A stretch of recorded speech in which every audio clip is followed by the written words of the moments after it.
Bismillahirrahmanirrahim. Assalamualaikum warahmatullahi wabarakatuh. Nahmaduhu hamdan katsiran thayyiban mubarakan fih kama yuhibbu rabbuna wa yarda. Asyhadu an la ilaha illallah wahdahu la syarika lahu wa asyhadu anna Muhammadan abduhu wa rasuluhu alladzi balagha risalah wa adda al-amanah wa nasaha al-ummah wa jahada fillahi haqqa jihadih. Allahumma salli wa sallim wa karim wa barik ala sayyidina al-anbiya'i wal mursalin maulana wa qudwatina wa imamina Muhammad wa ala alihi wa sahbihi wa man ihtada bi sunnati wa huda wa amma ba'du. Alhamdulillah wa syukurillah, tidak bosan-bosan kita bersyukur atas semua nikmat Allah, nikmat yang terus Allah limpahkan untuk kita semua, nikmat yang tidak mungkin kita bisa hitung, nikmat yang sungguh ada di hadapan kita ketika kita masih bisa bernapas, masih bisa melanjutkan kehidupan ini, dan mudah-mudahan selalu Allah limpahkan keberkahan untuk kita semua, dan wabil khusus tentu eh, kita yang istiqamah hadir di majelis ilmu ini, mudah-mudahan Allah jadikan ini wasilah untuk meraih ridha Allah dan tentu surga menjadi balasannya. Salat dan salam tentu senantiasa kita mohonkan kepada Allah untuk terlimpah kepada Nabi kita baginda Rasulullah SAW, juga untuk keluarga beliau dan juga para sahabatnya. Mudah-mudahan kita termasuk orang-orang yang bisa eh, menegakkan sunnah-sunnah Nabi kita baginda Rasulullah SAW, sehingga kita layak untuk mendapatkan syafaat dari beliau. Amin, amin, Allahumma amin. Sahabatku yang dimuliakan Allah, jamaah Majelis Kehormatan Indonesia yang alhamdulillah, alhamdulillah kita masih diberi usia untuk memasuki hari-hari terakhir menjelang Ramadan, dan uh, beberapa hari lagi kita masih tersisa di bulan Sya'ban ini. Tentu bagaimana kita mempersiapkan diri untuk menghadapi Ramadan, karena butuh ilmu, butuh tentu fisiknya juga mental spiritualnya harus kita siapkan, dan mudah-mudahan Allah Subhanahu wa taala sampaikan kita ke bulan Ramadan, bulan yang kita tunggu-tunggu. Sebagaimana doa yang biasa kita baca, Allahumma salimna di Ramadan wa salim Ramadan lana wa tasalam minna mutaqabbala. Mudah-mudahan inilah bagian yang kita bersyukur, karena di baginya alhamdulillah kita dibesarkan oleh guru kita Ustaz Dadi Al-Jambari Allah Ta'ala dalam keluarga ke surgaku, dengan tema yang menjadi bagian dari tarhib Ramadan, menyambut bulan Ramadan, yaitu bagaimana kita menguak rahasia Ramadan. Dan inilah yang insya Allah akan disampaikan oleh guru kita. Dan sebelum sampai ke kajian, mari sama-sama kita mohon kepada Allah untuk senantiasa Allah limpahkan kesehatan, keberkahan, dan juga tentu keistiqomahan untuk guru kita, wabil khusus ya, dan juga umumnya untuk para guru kita eh, di Majelis Keluarga Indonesia, dan tentu untuk jamaah yang dimuliakan Allah yang hadir maupun yang belum sempat hadir. Mari sama-sama juga kita doakan eh, doa terbaik untuk saudara kita, sahabat kita yang ada di Majelis Keluarga Indonesia, dan juga jamaah-jamaah yang lainnya yang mungkin baru gabung di majelis ini. Tentu kenikmatan yang agung adalah salah satunya ketika kita selalu mendoakan sahabat-sahabat kita ya, tentu selain diri kita dan keluarga kita yang sedang sakit, mudah Allah segera angkat penyakitnya. Kalau ada juga yang sedang kesulitan, Allah segera beri jalan keluar terbaik. Amin, amin, Allahumma amin. Jemaah yang Allah, tema tentang motivasi kan menjadi hal yang penting. Mudah-mudahan jadi motivasi bagi kita untuk lebih banyak lagi melakukan ibadah-ibadah dan kebaikan-kebaikan di bulan Ramadan.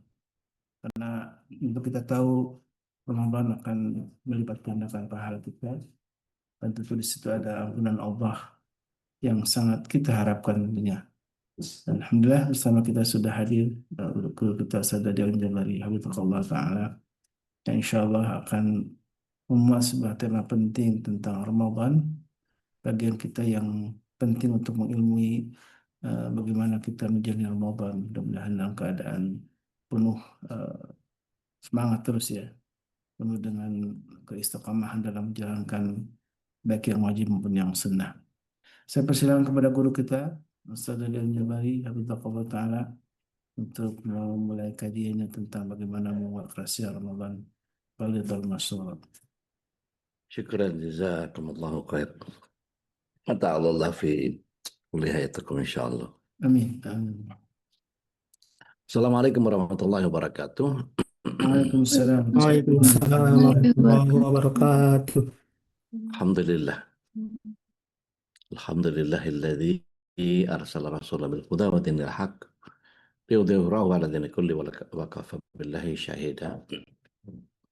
Asyhadu an la ilaha illallah wahdahu la syarika lah wa asyhadu anna Muhammadan abduhu wa rasuluhu la nabi wa rasul ba'da. Allahumma shalli wa sallim wa barik ala nabiyyina Muhammadin wa ala alihi wa sahbihi wa mawala.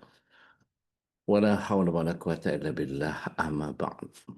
Bapak Ibu yang dirahmati Allah SWT, calon penghuni surga semuanya, kebersyukuran tentu menjadi bagian dari sebuah keniscayaan. Dan salawat serta salam semoga senantiasa tercurah ke hadirat Rasulullah SAW, berikut para keluarga, sahabat, dan para ahlul bait, dan seluruh pecinta risalah dan syariat beliau hingga akhir zaman. Dan mudah-mudahan kita yang hadir pada kesempatan pagi hari ini akan menyaksikan tayangan ulang dari kajian kita ini. Mudah-mudahan Allah SWT berikan syafaat kita di yaumil akhir nanti. Amin. Kita mohonkan kepada Allah SWT bahwa ada keberkahan yang datang dari Allah, ada rahmat, ada hidayah, ada inayah, ada iradah, ada kudrah, ada iradah, ada ma'unahnya yang kita butuhkan betul untuk kita bisa mengistiqomahkan keislaman kita.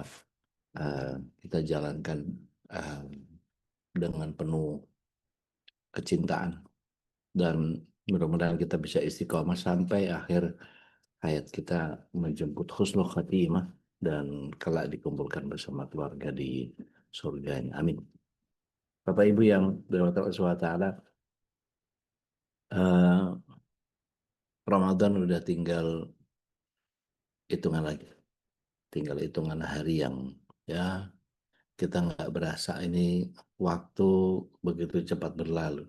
Time flies. Jadi akhir zaman itu waktu begitu begitu cepat di dalam berlalu. Kemarin itu hari ininya kita sempat, dan bahkan hari esok adalah hari ini yang sedang kita jalani. Tapi itu yang berlalu. Dan ketika kita bicara tentang masa depan kita, malah nggak pernah tahu kita bahwa kita akan sampai di penghujung usia yang seperti apa. Berharap begitu bahwa kita Allah SWT pulangkan dengan keadaan yang baik-baik saja. Pagi ini saya akan mencoba untuk menguak rahasia yang ada di dalam Ramadan, terutama saya mengamati perilaku manusia yang ada di Ramadan. Apakah yang saya tampilkan ini tampak?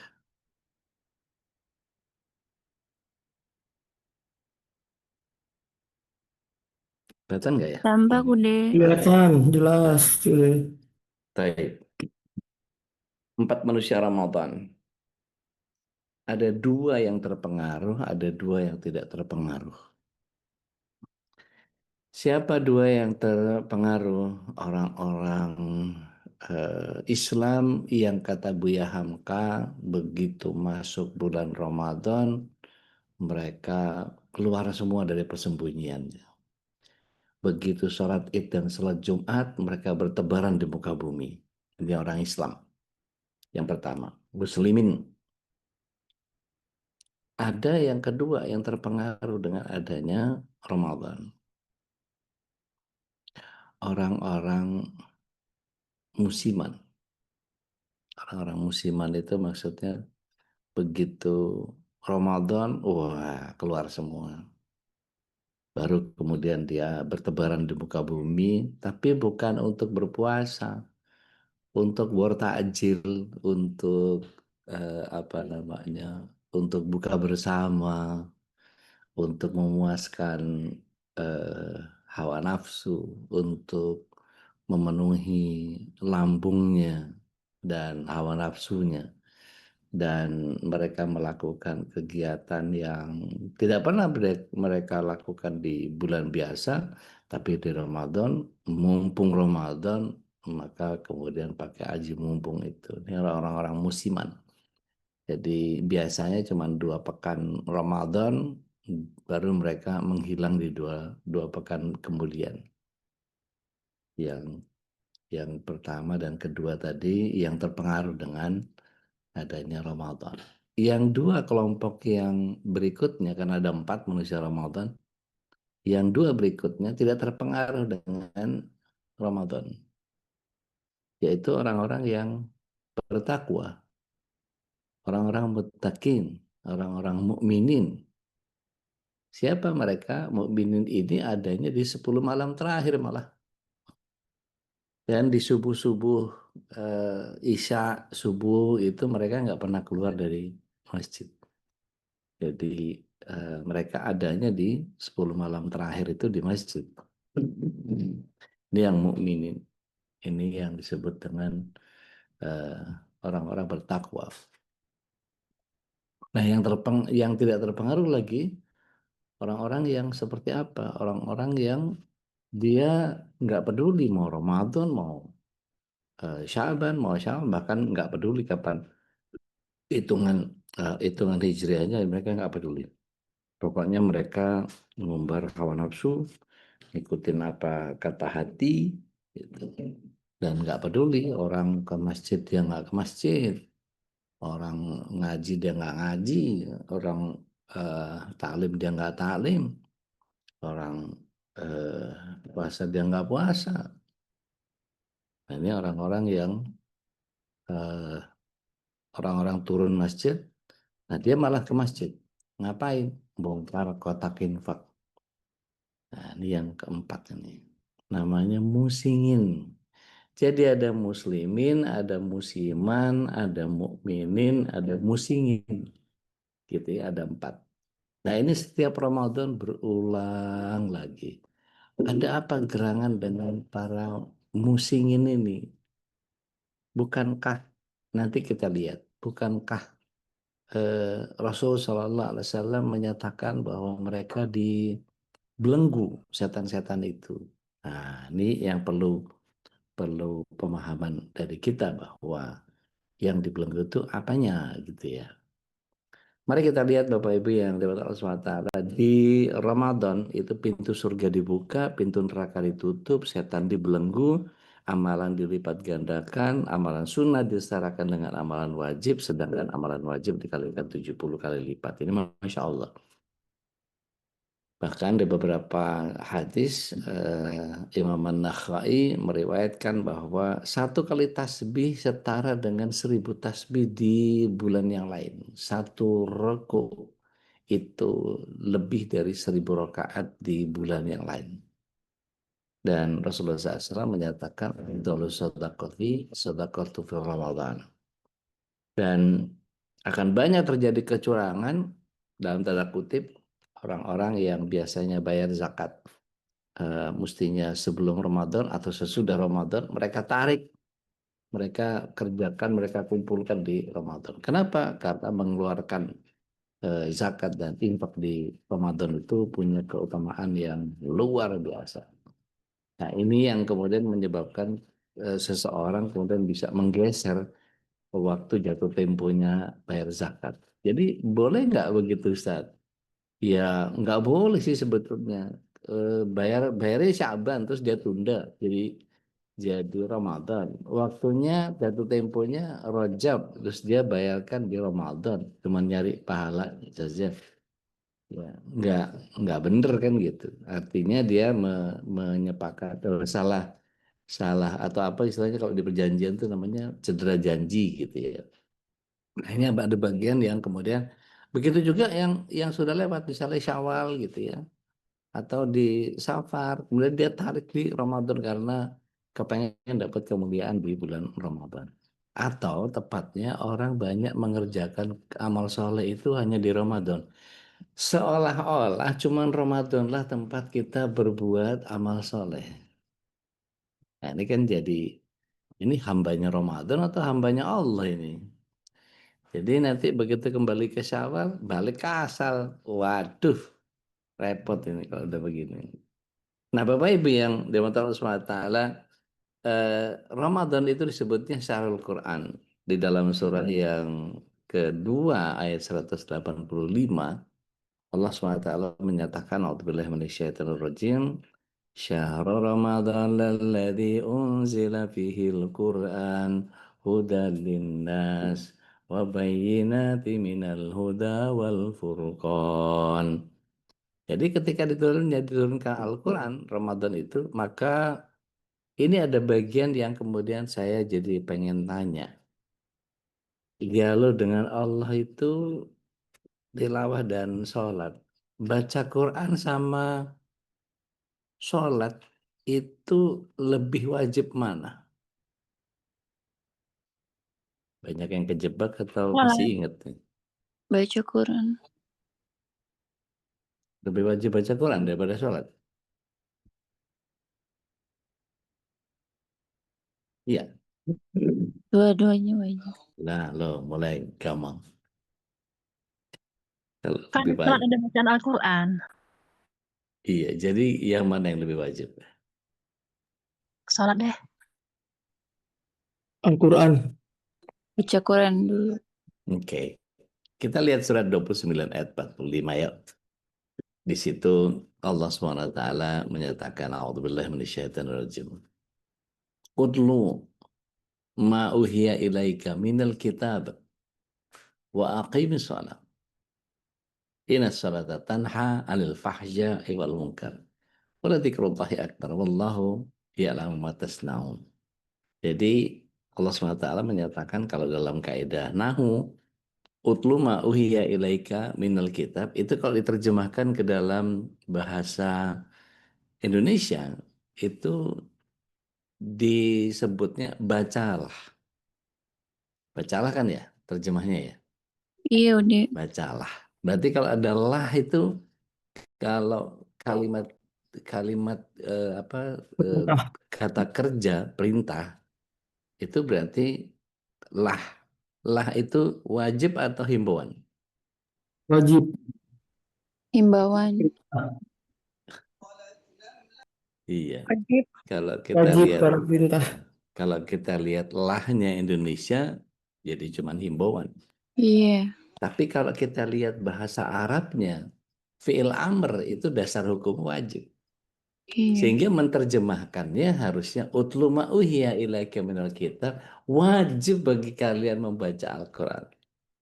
Berapa banyak di antara kita yang kemudian mohon maaf hasil surveinya cuma 32% yang bisa baca Quran. Sedih sekali. Saya sendiri masih belum bagus baca Quran ya, tapi setidaknya berusaha untuk berusaha memperbaiki, mengikuti kursus-kursus, mengikuti pelajaran-pelajaran, menyimak ulang, murojaah dan seterusnya, agar senantiasa kita punya dalam kebaikan yang Rasulullah SAW bilang bahwa khairukum man ta'allama al-Quran wa 'allama. Sebaik-baik kalian adalah yang belajar Al-Quran dan mengajarkannya. Jadi bila kita cuma belajar Quran terus untuk menghatamkannya sendiri, ya rugi banget gitu. Artinya nggak bisa ngajarin, kenapa nggak ngajarin gitu. Jadi kalau toh kita cuma bisa taunya Bismillahirrahmanirrahim itu maknanya apa, ya ajarin itu aja. Setahunya kita aja gitu, nggak usah yang aneh-aneh gitu. Nah tapi kalau nggak dipelajari ya nggak akan bisa. Karena tidak ada kewajiban, maka kemudian menjadi ya lebih wajib sholat. Yang penting gue sholat.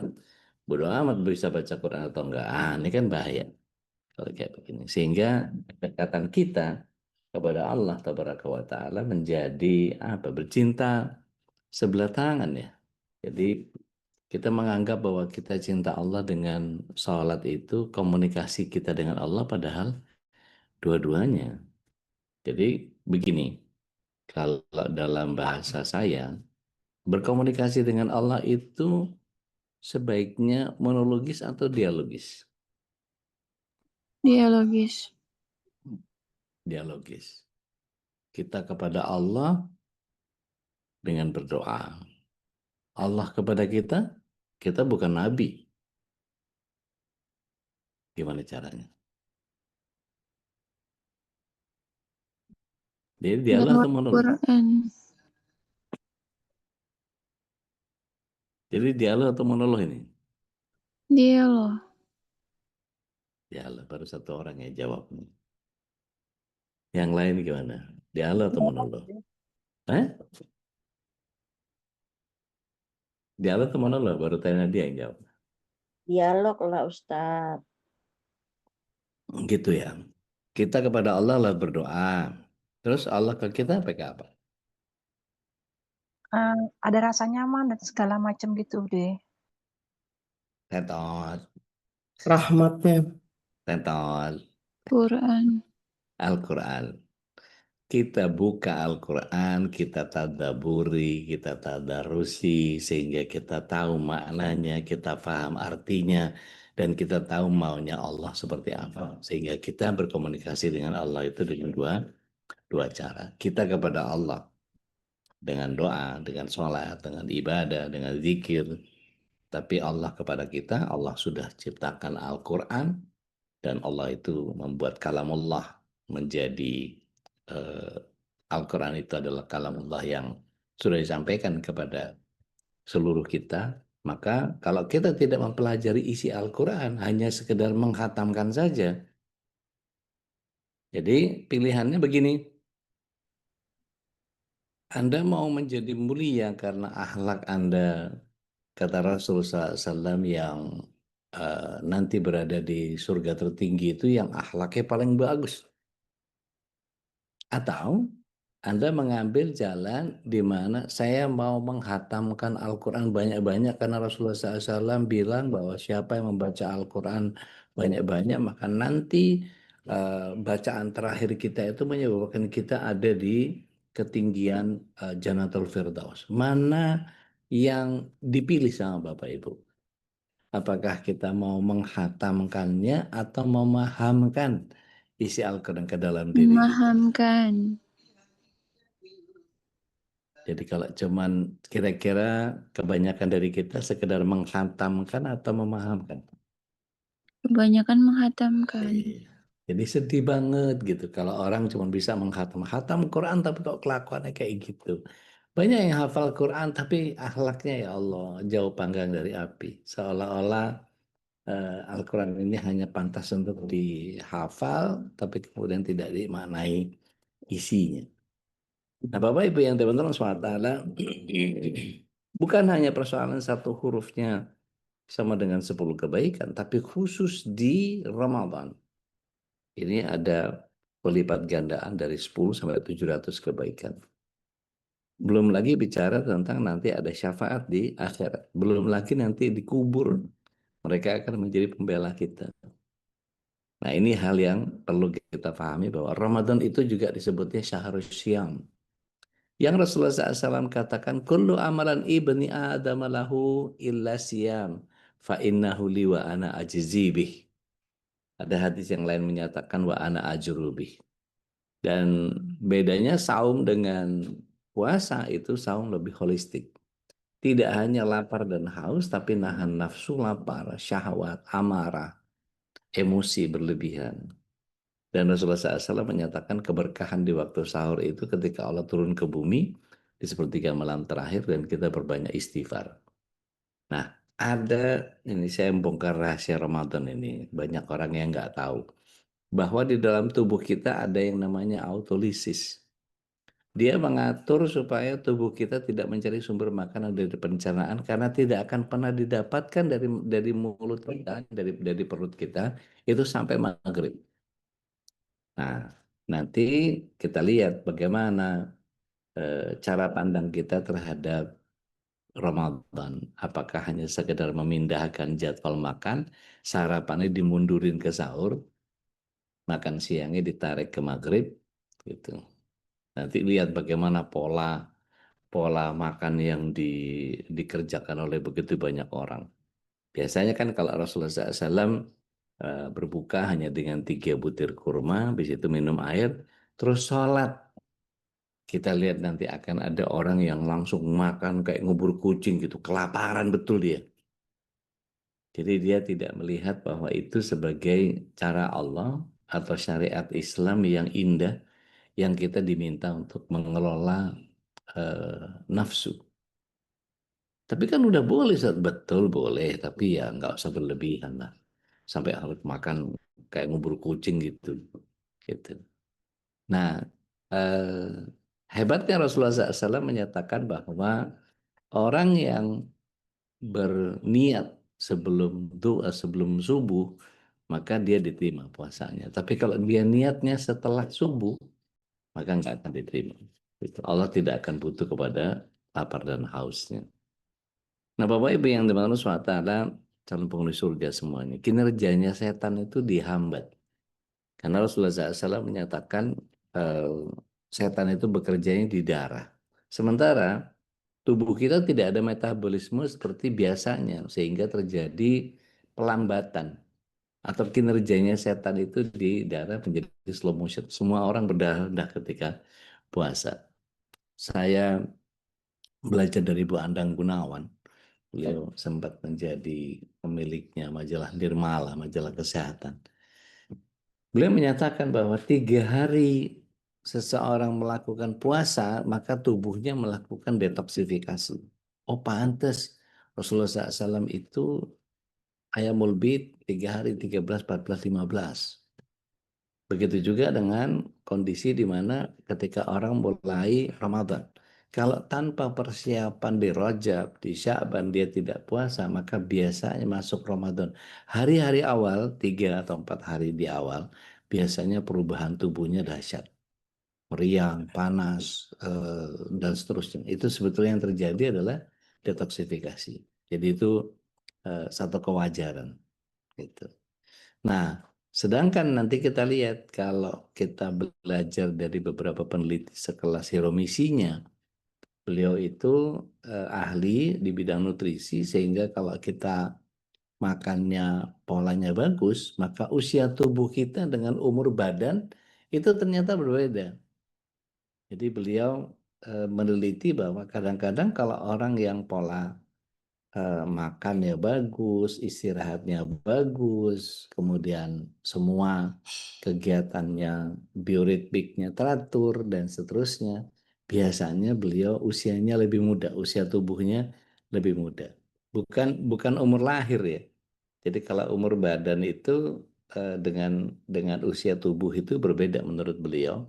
Jadi ada orang yang usianya 62 tapi badannya masih 26. Karena apa? Nggak makan panas, nggak makan dingin, makannya betul-betul teratur, dan kemudian istirahatnya juga teratur, olahraganya teratur, gitu. Dan kemudian untuk orang yang masih muda usianya 34 udah badannya bisa kayak 72. Kenapa begitu ya? Karena makannya sembarangan, apa aja dimakan. Kalau ibarat orang diet itu setahu Bapak Ibu ada berapa macam? Setahu saya ada 3. Jadi ada diet macan, eh, ada diet kelinci, sama diet anjing kampung. Ada yang pernah dengar nggak ini? Kalau diet macan itu makannya daging-daging aja, dia karnivor. Gitu. Kalau diet kelinci makannya sayur-sayur aja. Kalau anjing kampung apa? Apa saja. Itu sampai sampah-sampah juga dimakan itu, Masya Allah. Nah kita termasuk yang mana itu? Apa aja hajar gitu. Sandung lamur, waduh asik. Kikil, mantap gitu ya. Apa kalau bakso tuh yang Ya, gaji-gajinya itu penjam. lemak-lemaknya itu, Masya Allah luar biasa. Padahal olahraga enggak gitu kan ya. Olahraga enggak, aktivitas exercise juga enggak tinggi. Padahal dulu orang-orang dulu itu enggak perlu olahraga, tapi kegiatan mereka adalah olahraga. Mereka jalan ke sawah, mereka macul, mereka ini itu apa segala macam yang dilakukan adalah kegiatan olahraga. Sekarang cuman ke masjid aja jalan gitu pakai sepeda listrik, pakai sepeda, pakai motor, pakai mobil gitu. Jadinya otot-ototnya apa namanya? Nanti bisa terkena yang namanya sarkopenia. Ada yang tahu sarkopenia apa sarkopenia? Coba saya dibantu. Sarkopenia adalah ada yang paham nggak sarkopenia?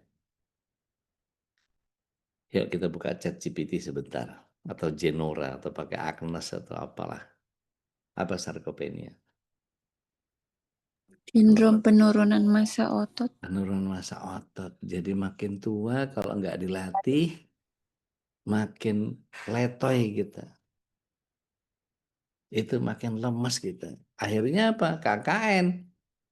Kanan kiri nuntun, nyusahin cucu, nyusahin anak, nyusahin tetangga. Waliyadzubillah. Olahraga, jangan males. Gitu. Baik. Eh, karena ibadah saum ini bukan ibadah yang bisa dibikin ria. Bisanya sum'ah atau ujub. Jadi kalau rukun Islam yang 5, waktu syahadat bisa nggak difoto atau disiarkan live? Peristiwa syahadatnya mu'alaf anu segala macam. Bisa ria tuh orang. Saya mu'alaf sejak tanggal sekian. Wah, masuk di Instagram, masuk di sosmed, masuk apa segala macam. Bisa ria? Bisa. Sholat. Saya lagi sholat di Masjidil Haram. Saya lagi sholat di Nabawi. Bahkan tidak sedikit yang kemudian live gitu. Pakai tripod segala macam. Olahraga, wah itu luar biasa. Haji, oh bisa banget. Pakai apa? Ihram, Ka'bah dari di belakang, dia angkat tangannya munggungin Ka'bah. Kiblatnya kemana, doanya kemana gitu. Kacau. Cuman kepengen ria aja. Zakat bisa nggak? Bisa ria nggak? Bisa. Bisa. Bisa. Pakai styrofoam. Bayar zakat, segala macam. Tapi saum nggak bisa dipakai ria. Gimana? Nunjukin orang bahwa kita saum tuh apa? Waktu Buka difoto, puasa. waktu difoto mukanya lemas gitu. Nggak ria itu. Set facing. Bisa udah pas buka Hmm. puasa, saya buka puasa dulu ya. Nah, pasti kan orang semua juga ke puasa. Atau ya kalau yang sunnah bisa. Itu jadi sum'ah jadinya. Jadi bukan ria. Nah, itu hal-hal yang begitu. Jadi satu-satunya yang tidak bisa kita ria itu saum. Dan saum ini tadi saya bilang lebih holistik dari puasa. Nah, Bapak Ibu yang dirahmati Allah SWT disebutnya Syahrul Qiyam Ramadan itu. Karena siapa yang mengerjakan 12 rakaat dalam sehari semalam, maka Allah bangunkan baginya rumah di surga. Ini sunnah yang muakkadah. Man salata isnata asr fi yaumil wal laila bunyallahu lahu baitu fil jannah. Dan ada hadis marfu yang menyatakan Abu Hurairah menyampaikan dari Rasulullah SAW, barang siapa menyempurnakan wudhu kemudian mengerjakan isya berjamaah di bulan Ramadan, maka yang mendapatkan pahala seperti mendapatkan Lailatul Qadar. Asal dia sholatnya di masjid. Tapi kan perempuan sholatnya di rumah udah betul untuk bulan selain Ramadan. Untuk Ramadan say no. Sholatnya ke masjid. Tarawih witir ke masjid. Kenapa? Nanti saya jelaskan kenapanya. Jadi Rasulullah SAW keluar dari rumah mengerjakan sholat di masjid malam 23, malam 25, malam 27. Dan Umar bin Khattab radhiyallahu anhu meminta Ubay bin Ka'ab untuk jadi imam sholat di tarawih itu. Itu pertama-tama yang beliau bikin bid'ah. Artinya Rasulullah SAW tidak minta, tapi beliau minta. Ini bid'ah secara bahasa ya. Kemudian disebutnya syahrul doa. Jadi kalau Bapak Ibu yang dirahmati Allah SWT perhatikan surat 2 ayat 183 bicara apa? Puasa. 184 bicara apa? Puasa. 185 bicara tentang apa? Turunnya Quran. 187 masih tentang puasa. Kalau itikaf nggak usah nyampurin istri. Nyampurin istri itu bolehnya malam. Tapi di 186-nya Allah SWT seolah-olah menyelipkan bahwa doa ini adalah bagian daripada rangkaian puasa itu sendiri.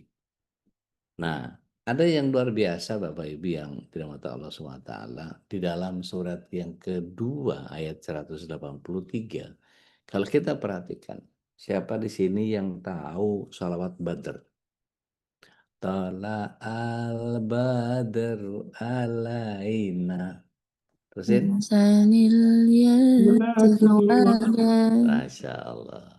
Wajaba syukru. Masya Allah. Itu kan di situ diwajibkan atas kita bersyukur atas itu. Jadi kata wajaba, syukuru, berwajib kita punya kewajiban untuk bersyukur kepada Allah. Tapi tidak digunakan pada surat 2 ayat 183.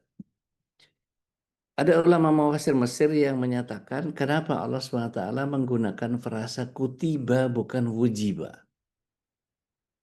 Jadi beliau tuliskan bahwa kata kutiba, ya ayyuhalladzina amanu kutiba alaikumusiyam kama kutiba ala ladzina min qablikum la'allakum tattaqun. Jadi disebut bahwa kutiba yaktubu kitaban kitab.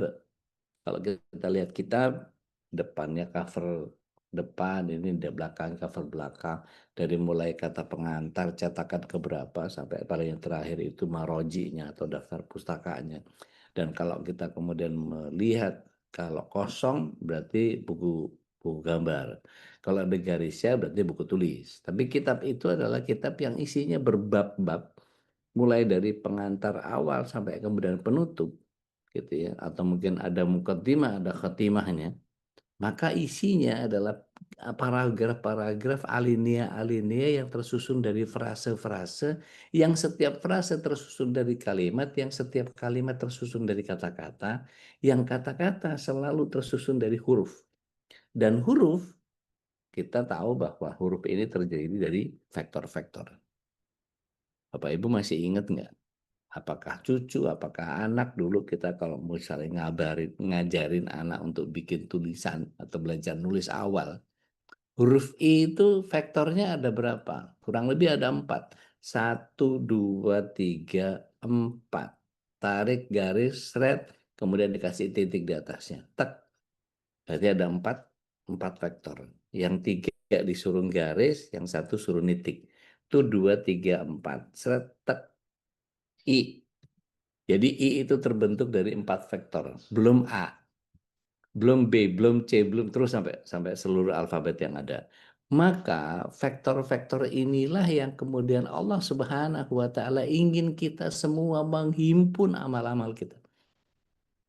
Sehingga setiap kita punya kumpulan-kumpulan noktah-noktah vektor dari amalan-amalan itu sehingga membentuk kata, membentuk kalimat, membentuk frase-frase, membentuk alinea membentuk paragraf, membentuk lembaran-lembaran amalan kita dan kemudian dikitabkan menjadi satu mushaf dan dikitabkan menjadi satu kitab. Jadi sebetulnya kutiba alaikumusiyam itu sudah dicanangkan dalam bentuk penulisan yang diwajibkan atas kalian. Jadi, pantas Allah SWT menggunakan kata kutiba. Ini menurut versinya beliau. Jadi, seperti sebagaimana dicanangkan oleh Allah SWT di umat-umat yang sebelum kalian, agar kalian bertakwa. Maka kelak yang dilihat oleh Allah SWT bukan hanya sekedar saumnya saja, tetapi doanya termasuk di dalamnya.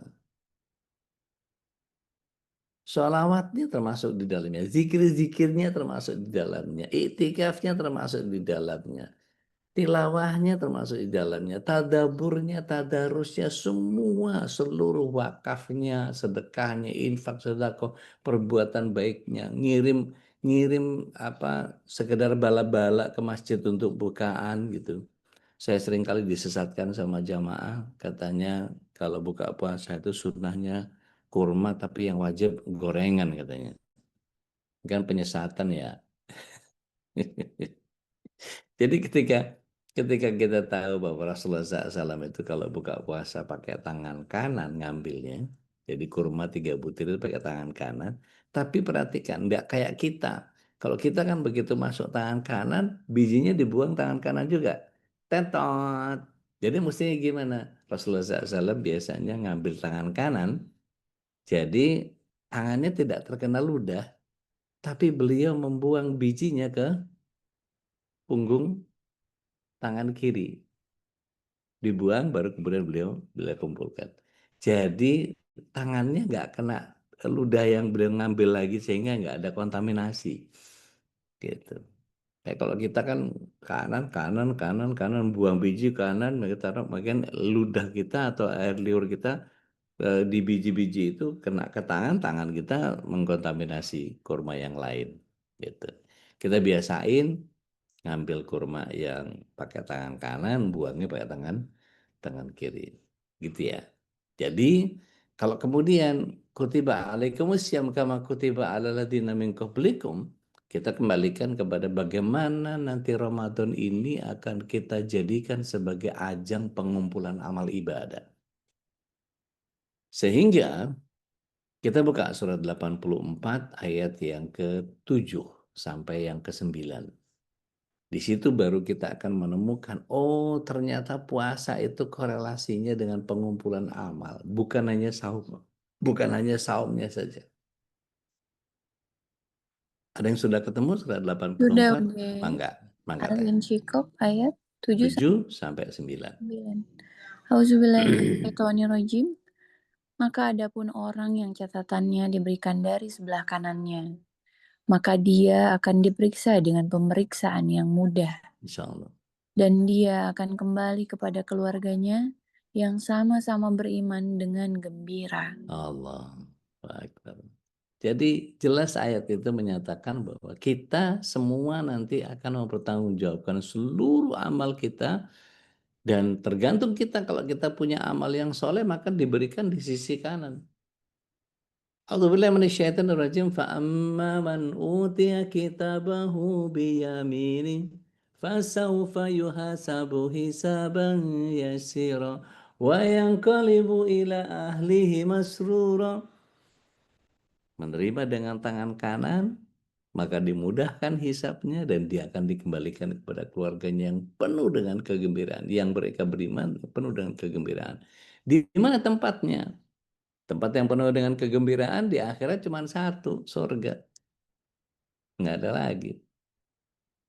Tapi kalau kita terusin baca ayat 10-12 ya, aduh mengerikan. Apa yang terjadi? Orang cuma puasa doang tapi nggak ngamalin yang lain. Sayang betul. Ada yang menerusin ayat 10-12-nya? Silakan. Silakan. Mangga teh. Ya udah. Ya. Bu Reni, mangga. Terima kasih teh. A'udzubillahiminasyaitonirrajim. Adapun orang-orang yang diberikan kitab yang dari belakang, maka dia akan berteriak, celakalah aku. Dan dia akan masuk ke dalam api yang menyala-nyala Ya Allah. neraka. Ya Allah. Waliyadzubillah. Wa amma man utiya kitabahu wara'a dhahri, dipelintir tangannya. Tangan kirinya dipelintir sampai ke punggung, ngasihnya di punggung. Maka kemudian dia mengatakan fasaufa yada'u thubura. Ya Allah, celaka saya. Wa yasla sa'ira, langsung masuk kepada neraka sa'ir. Waliyadzubillah. Sedangkan saudara-saudara kita yang tadi, kita termasuk insya Allah kalau kita kemudian mengamalkan semuanya tanpa terkecuali dari sekarang udah ancang-ancang. Kira-kira mau ngamalin apa aja ini? Nanti ada urusan di mana kita akan berkumpul dengan seluruh saudara-saudara kita, dengan sanak saudara kita yang mengikuti kita dalam keimanan. Kita akan kumpul lagi, reuni lagi, sekeluarga, sesurga. Kita buka dulu sebentar surat 52 ayat 21, silakan. Ya, sampai ke khairat aja. Ayat 21 ya, Dek. Atur ayat 21. Auzubillahiminasyaitonirrajim. Dan orang-orang yang beriman, beserta anak cucu mereka yang mengikuti mereka dalam keimanan, kami pertemukan mereka dengan anak cucu mereka di dalam surga. Dan kami tidak mengurangi sedikit pun pahala amal kebajikan mereka. Setiap orang terikat dengan apa yang dikerjakannya. Masya Allah, nggak kepengen kita Bapak Ibu yang dimata Allah SWT. Ternyata Ramadan inilah yang menyebabkan kita bisa kumpul sama saudara-saudara kita. Jadi libatkan doa yang terbaik karena tadi dari ayat 183 sampai 187 itu isinya puasa, tapi 186-nya isinya khusus buat doa.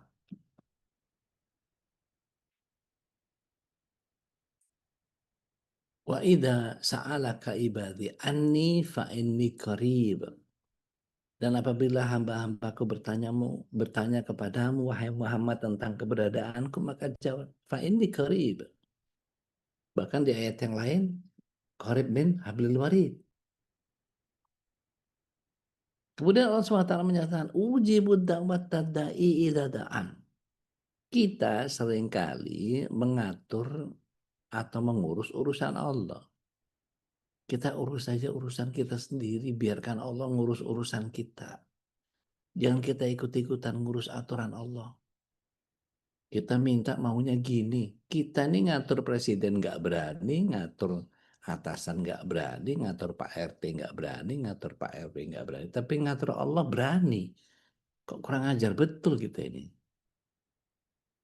Allah maunya diginiin, digituin, apa segala macam. Ya Allah, aku sudah ini, sudah ini. Tolong dong ya Allah. Minta aja, nggak usah ngatur Allah.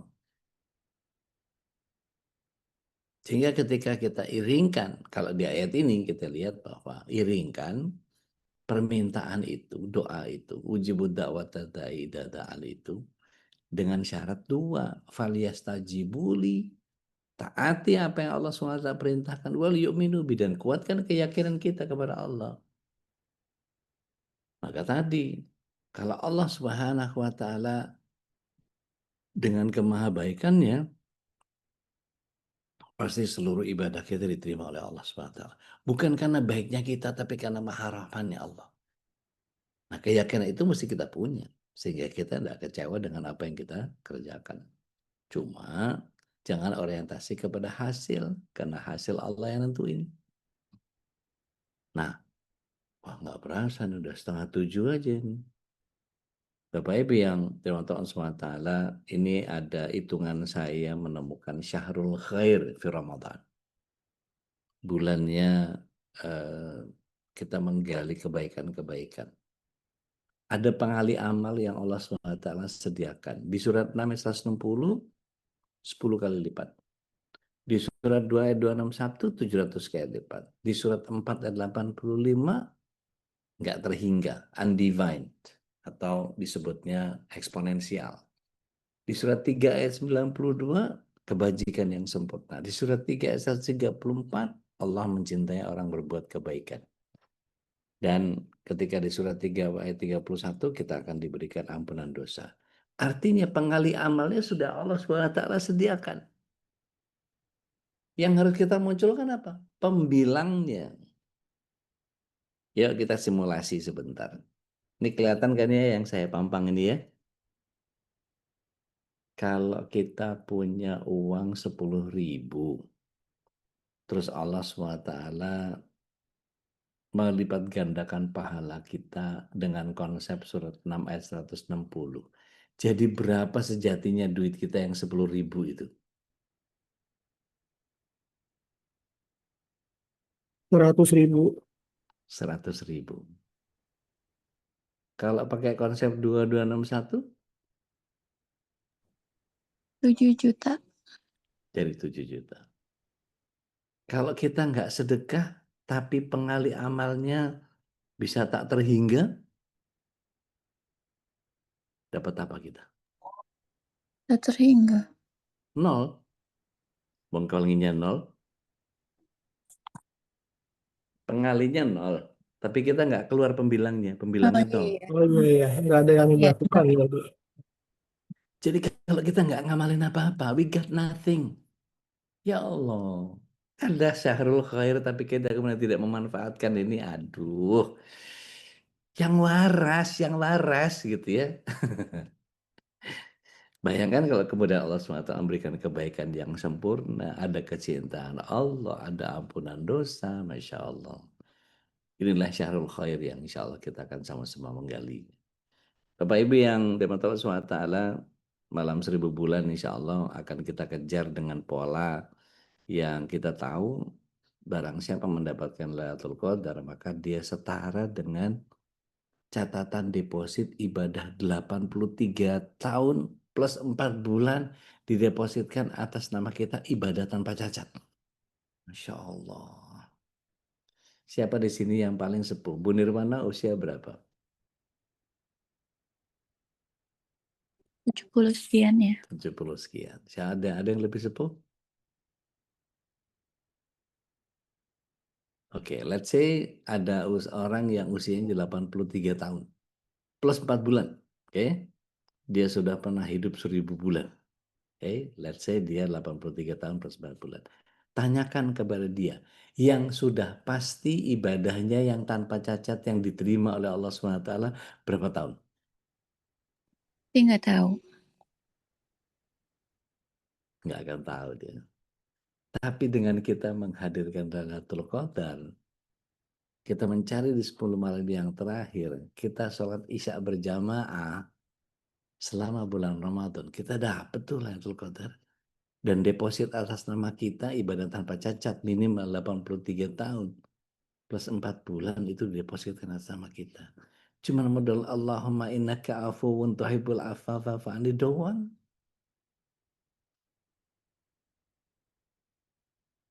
Maka apakah ini hanya untuk orang yang itikaf? Jadi kecuali wanita hamil, menyusui, haid, nifas nggak dapat. Iya ya nggak gitu juga. Selama dia ingin mencari, insya Allah. Dan jangan cuma tanggal 21, 23, 25, 27, 29. Jangan mancing. Tapi kalau bisa ngejala. Saya sering bercandain kawan-kawan. Ente itikaf malam ganjil itu ganjilnya siapa? Ganjilnya itu atau ganjil Muhammadiyah? Kalau ganjilnya itu besok. Ganjil Muhammadiyah malam ini. Jadi kalau bisa sapu bersih 10 hari itu.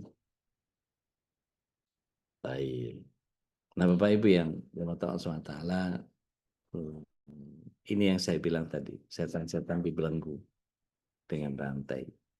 Jadi apa yang dimaksud dibelenggu dengan rantai? Kalau kita lihat saudara-saudara kita yang di bulan Ramadan itu enggak semuanya taat, Ustaz. Enggak semuanya mukmin, ada yang musingin juga gitu. Maka bagaimana melogikanya? Katanya setan dibelenggu, enggak bener nih hadisnya nih. Jadi gini Bapak Ibu yang dirahmati Allah SWT, ahibati fillah rahimakumullah. Kalau kita belajar berenang sama instruktur, itu kira-kira berapa kali pertemuan?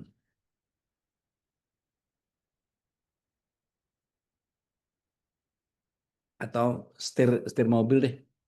Setir mobil pakai instruktur, berapa lama? Berapa pertemuan? Insya Allah 10 kali pertemuan. 10 kali Ustaz. pertemuan. Setelah 10 kali udah bisa nyetir? Bisa, tapi Oke. ya mahir Oke, belum ya belum mahir. Oke. Tapi masih butuh instruktur enggak? Enggak kan? butuh untuk pendamping saja, Iya. menemani jalan. Iya, kalau ada, kalau nggak ada ya udah kepaksa, tangan dingin mungkin bibir manyun-manyun nggak apa-apa lah ya. Artinya gini, Insya Allah. Kalau 12 bulan itu kita tidak pernah berlatih dengan Allah dan Rasulnya. Bangun tidur nggak berdoa, pakai baju nggak berdoa, masuk kamar mandi nggak berdoa, ke masjid nggak berdoa, ini nggak berdoa, itu nggak berdoa, apa-apa nggak melibatkan Allah SWT, nggak mengikuti Rasulullah SAW. Kita berlatih dengan setan. Nanti di bulan yang ke-12 yaitu Ramadan, setan dibelenggu, kita PJS-nya, kita PLT-nya, kita menjadi pejabat sementara, kita menjadi pelaksana tugas. Oh, ternyata ada banyak orang kelakuannya kayak setan di Ramadan itu ternyata PLT, ternyata PJS. Itu yang disebut setan dibelenggu, tapi banyak orang masih kelakuannya kayak setan. Saya balikin dulu ke Ustadz Falis. Saya tahu mas ke Ustadz. Baik, insyaallah. Barakallah. Nah, baik jamaah Allah, alhamdulillah kita lebih menyimak yang mengingatkan kembali tentang begitu banyak fadilah Ramadan yang jangan sampai disia-siakan karena tadi pengalinya banyak sekali saja. Ada yang 10, 700, ada yang tak terhingga dan insya Allah ya. Insya Allah. Dan Insya tentu Allah. ampunan Allah menjadi salah satu puncak ya. Yang disebutkan oleh Nabi SAW sungguh ya, sungguh celaka orang yang tidak dapat Ramadan, pada yukfarullahu dan Allah tidak mengampuninya. Insya Allah. Dan Insya Allah. kemudian kita terhindar ya dari tadi yang disebut oleh Rasulullah, orang yang celaka, Ya.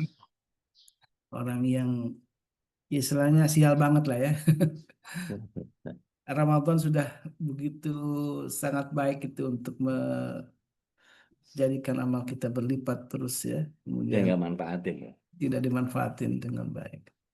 Baik jemaah, masih ada waktu kita untuk berbagi rahmat ya. Ini mumpung kita di hari-hari menjelang Ramadan ini tinggal beberapa hari lagi kan mungkin hari Kamis tadi ya. Atau Hari Kamis ya, kalau ngikutin pemerintah ya. Hmm. Hari Kamis. Jadi ada berapa hari lagi ini, hari Senin, Selasa, Rabu, ini 3 hari ini kita nanti sama-sama membekali diri. Tadi kita sudah dipahamkan oleh Ustadz, oleh guru kita, Bunda Ude, tentang jangan hanya menghatamkan Quran, tapi juga lupa untuk memahamkan Quran.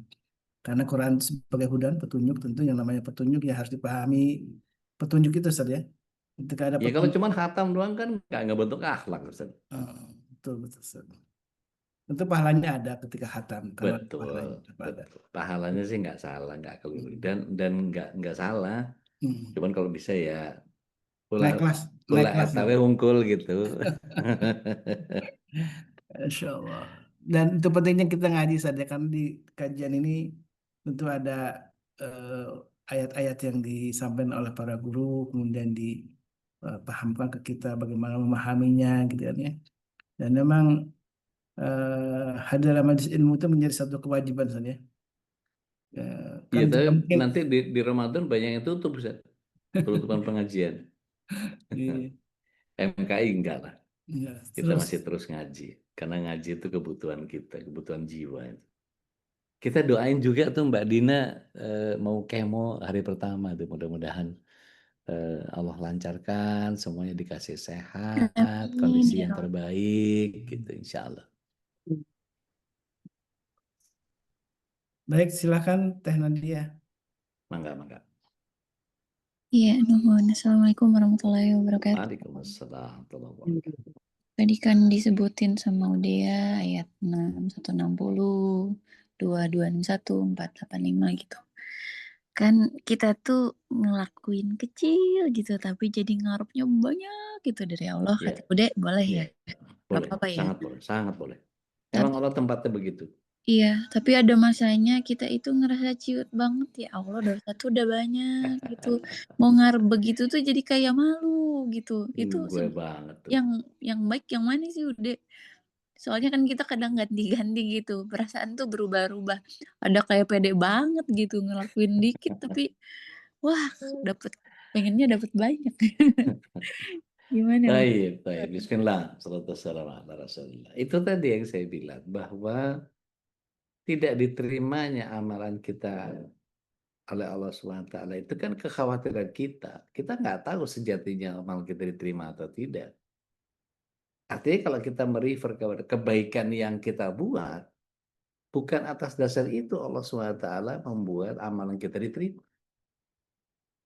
Itu yang saya bilang. Siapa di antara kita yang kemudian bisa berani mengklaim, menggaransi bahwa amalnya pasti diterima sama Allah SWT? Coba angkat tangan, Jung. Enggak.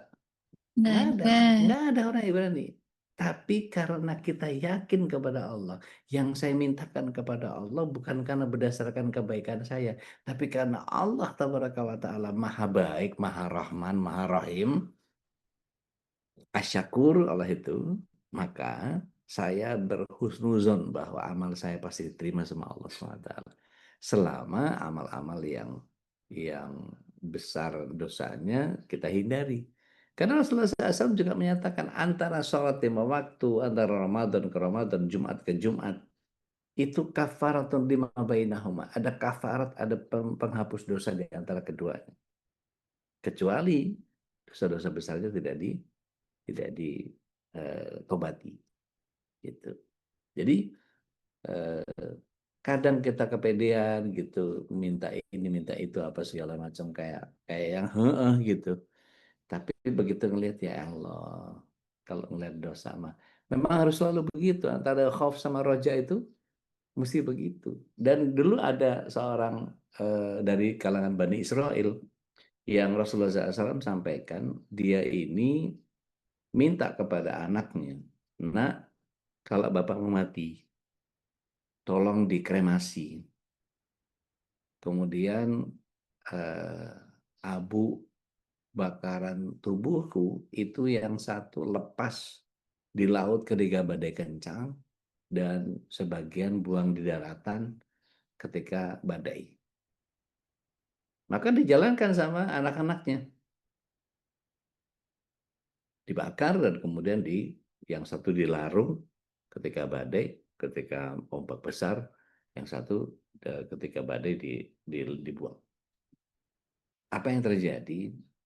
Rupanya Allah Subhanahu wa taala dikhawatirkan oleh beliau, Allah nggak akan bisa mengumpulkan jasadnya. Ternyata dikumpulin semua debu itu, semua abu itu dikumpulkan oleh Allah Subhanahu wa taala dan mudah bekal. Kemudian dihidupkan lagi. Begitu ditanya sama Allah Subhanahu wa taala, kenapa kamu kayak begitu bang? Sampai minta dikremasi dan kemudian abunya suruh misahin sama anakmu itu. Apa jawab si orang ini? Dia mengatakan, khasyatuka ya Allah, aku ini takut kepada engkau ya Allah. Saking malunya, saking dia merasa bahwa dosanya banyak banget, kayak ngerasa nggak pantas. Maka justru al-haya minal iman. Kan pernah dengar istilah itu ya? Malu itu adalah sebagian dari iman. Maka ketika dia merasakan malu bahwa aduh kok dosa gue banyak banget. Maka justru karena itu dia dimuliakan oleh Allah SWT. Apa kata Allah SWT kepada orang ini? Ghafartulak, aku ampuni engkau. Maka dia masuk surga. Karena kalau lihat dari syariatnya, membakar tubuh boleh nggak? Nggak boleh.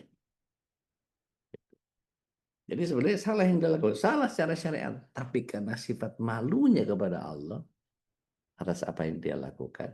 Gitu. Maka insya Allah itu yang jadi bekal kita untuk berhadapan sama Allah Taala. Jadi Allah SWT menerima amalan kita itu bukan karena baiknya kita, karena maha baiknya Allah. Allah itu Ar-Rahman, Ar-Rahim, Asy-Syakur. Jadi husnuzon aja bahwa apa yang kita kerjakan dengan semua compang-campingnya ibadah kita ini, dengan terseok dan tertatihnya ibadah kita ini, yang berantakan gak karuan ini, Allah terima karena ketulusan dan keikhlasan kita. Gitu teh. Wallahu a'lam. Jazakumullah khairan. Kadzalik barakallah. Insyaallah. Jadi teringat sebuah hadis Nabi yang la yamutunna ahadukum hatta yusna'tunna lillah ya. Janganlah kalian mati kecuali engkau sudah memperbagus zonnya baik sangka kepada Allah. Dan itulah salah satunya kita selalu berhusnuzon, kita diwafatkan dalam keadaan iman dan Islam. Masyaallah. Ya Allah. Tentu ada syaratnya juga saja. Artinya ikhtiar manusia ini ketika kita di dunia ini ya beramal soleh tadi ya. Paling gampang itu cuma dua, Ustaz. Ikhlas, ittiba. Khalas. Ikhlas saja niat kepada Allah, ittiba Rasul sallallahu alaihi wasallam. Itu bas. Udah itu aja, nggak ada yang lain. Allah nggak butuh yang lain-lain. Mendingan ngerjain dikit tapi bener ketimbang ngerjain banyak tapi salah semua. Repot gitu. Silakan jemaah lain. yang ingin sharing, masih ada beberapa waktu saat ya, kita mungkin sampai 10 menit lagi gitu, kita coba berbagi rahmat. Yang ingin mencas semangatnya silakan nih untuk sama-sama di hari-hari terakhir ini. Mudah-mudahan Ramadan ketika masuk, karena kata ulama kan bulan Ramadan itu untuk menuai hasil saja. Sebelumnya kan Rajab itu menanam, kemudian Sa'ban itu mengairi gitu ya, menyiraminya dengan dan kemudian di bulan Ramadan lah. Sungguh kita menuai memanen hasil yang sudah kita siapkan 2 bulan sebelumnya. Bahkan para ulama itu sebelum bulan-bulan sebelum itu udah 6 bulan, Ustaz. 6 bulan itu ya, sangat berharap memohon kepada Allah untuk disampaikan kepada bulan Ramadan itu ya. Kalau mau sharing juga apa-apa. Kalau saya nyiapin ini, nyiapin ini gitu nggak apa-apa. Silakan Teh Nadia mau nanya lagi. Izin yang lain. Ya sambil nunggu yang lain ya. Jadi misalnya gini kan, dengerin waktu itu nasihat udah ya. Jadi kita sebelum puasa itu kita siapin semuanya supaya pas Ramadan kita nggak sibuk pengen apa kayak beli yang baru kayak gitu. Jadi kita siapin sebelum Ramadan gitu. Biar fokus lah ibadahnya gitu. Ya. Nah, kemudian tiba-tiba ada penawaran misalnya bisnis yang bagus tuh. Di tengah-tengah misalnya waktunya itu tanggal pas ya pas lagi kita lagi harus usu-usunya ibadah gitu.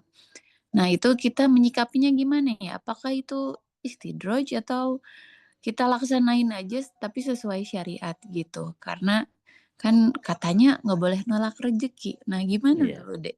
Syukran. Bismillah. Assalamualaikum ala Rasulillah. Dealing aja, tapi detailnya nanti habis Lebaran. Kasih pengantar.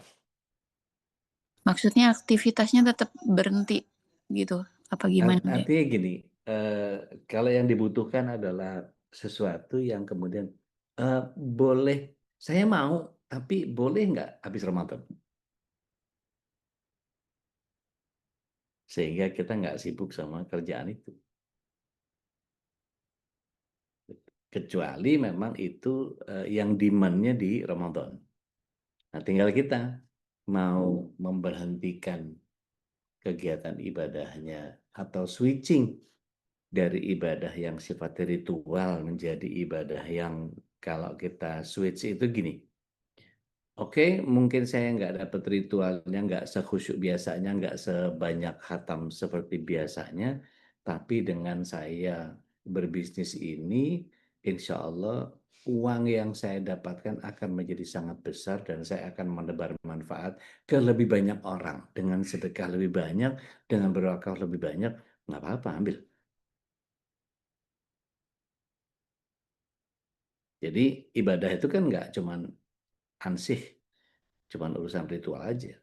Mungkin kita kekurangan kenyamanan bahwa oh jadi nggak khusyuk kayak biasanya, jadi nggak bisa tarawih kayak biasanya. Tapi untuk hal-hal yang sesuatu yang seperti contoh sederhana, dokter Vicky atau dokter siapapun gitu yang kemudian dapat jadwal IGD, saya lagi ibadah gitu, bisa nolak? Enggak. Karena itu ibadah juga. Jadi jangan kaku memandang ibadah itu cuman itu doang. Tapi kalau kemudian kita niatnya untuk memperkaya diri, sebaiknya hentikan. Tapi kalau untuk memberikan manfaat yang lebih besar, oke, saya nggak akan ambil keuntungan dari sini, kecuali hanya untuk memperbesar amal saya di bulan Ramadan. Saya akan beli kurma sekian ton untuk saya bagikan ke mana misalnya. Saya akan sewa alat-alat berat untuk bersihin Aceh Utara. Karena kayunya sampai sekarang udah 2 bulan, masih begitu aja modelnya. Kalau emang itu tujuannya, monggo, silahkan. Nggak ada masalah. Karena ibadah itu nggak cuma ansih dari sisi ritualnya aja. Makanya saya bilang tadi, kalau cuma sekedar menghatamkan Quran itu ibadah nggak? Ibadah. Tapi mendadaburinya, mentadarusinya, kemudian menjadi ibadah yang jauh lebih manfaat. Karena ngebentuk akhlak. Nggak cuma sekedar nuntasin target. Wallahu a'lam bishawab. Artinya ketika misalnya ada pun pegawai kita butuh uang itu untuk melakukan pekerjaan itu, kita meningkasi aja ya supaya Tafadhal, tafadhal. Manfaat buat dia, dia juga ngarep banget buat THR. Iya, iya, iya. Ya, syukron udah jazakallah. Baik, barakallah. Dan Rasulullah pernah bersabda juga saja mengurusi urusan umat itu lebih aku sukai daripada beriktikaf 40 hari di Ya, masjidku kata ya, Rasulullah. ya. Artinya memang Inti dari itu kan Rasulullah SAW juga menyatakan khairun nas anfa'uhum linnas. Insyaallah.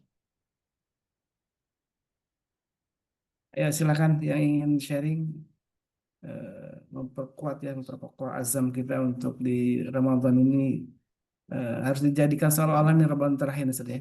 Ini Ya, akan menjadi motivasi yang besar gitu untuk kita memaksimalkan ibadah kita ketika kita aduh ini Ramadan terakhir kita gitu ya.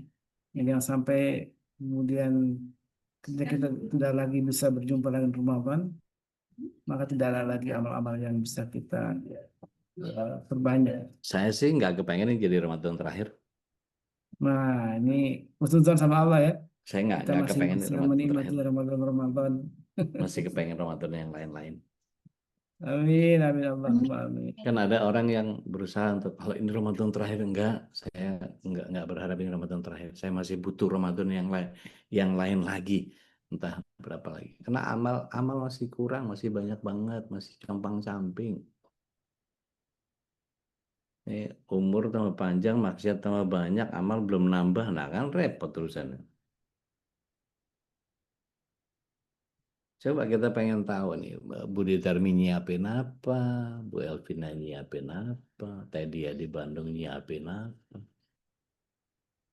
Reza nyiapin apa, Mbak Meli nyiapin apa, Mbak Dina nyiapin kesehatan, gitu. Bu Uni Diana Arnan nyiapin apa, Umu Azlan nyiapin apa, bisa di-sharing, nggak apa-apa. Ada yang mengatakan begini, Bu Dwi Sundari bilang, saya emang goreng pempek aja gitu misalnya. Atau yang lain.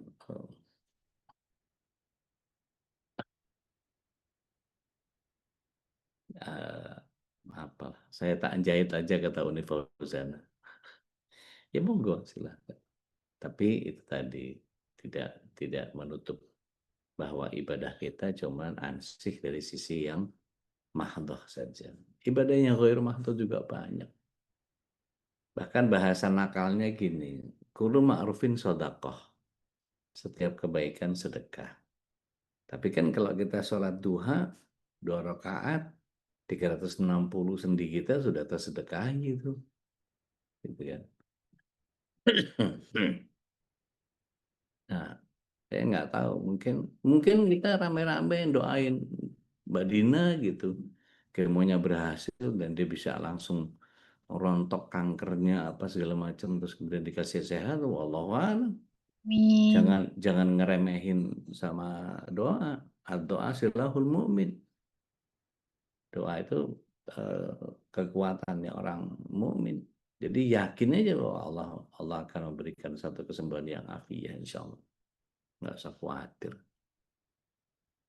Gitu. Baik, udah silakan deh mungkin dipimpin doanya untuk Mbak Dina gitu. Sama-sama. Taib, taib. Allahumma rabban nas atabil badsya. Isfi anta syafi'a. Isfi ukhti dina la syifa'an illa syifa'un. Isfi kulli maridin ya syafi' la syifa'an illa syifa'un. Syifa'an la yughadiru saqama. Allahumma la sahla illa ma ja'altahu sahla wa anta taj'alul hazna idza syi'ta sahla. Yasarallahu umurakum insyaallah. Allahumma yassir umurana wasrah sudurana wa khtim ya Allah bi salihati a'malana. Rabbi yassir wa la tu'assir rabbi tammin bil khair. Kita langsung tutup dengan kafarat majelis. Subhanaka Allahumma bihamdik asyhadu an la ilaha illa anta astaghfiruka wa atubu ilaik. Bila bisa bil haq akhir da'wana alhamdulillahirabbil alamin.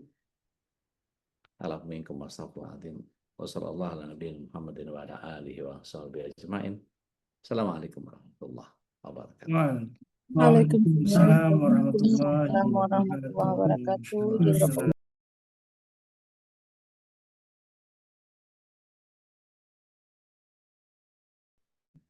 Mudah-mudahan Allah selalu istiqomahkan kita, insyaallah teman-teman. Amin.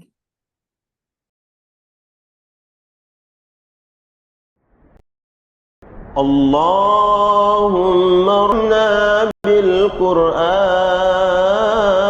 بالقرآن واجعله لنا إماما ونورا وهدى ورحمة.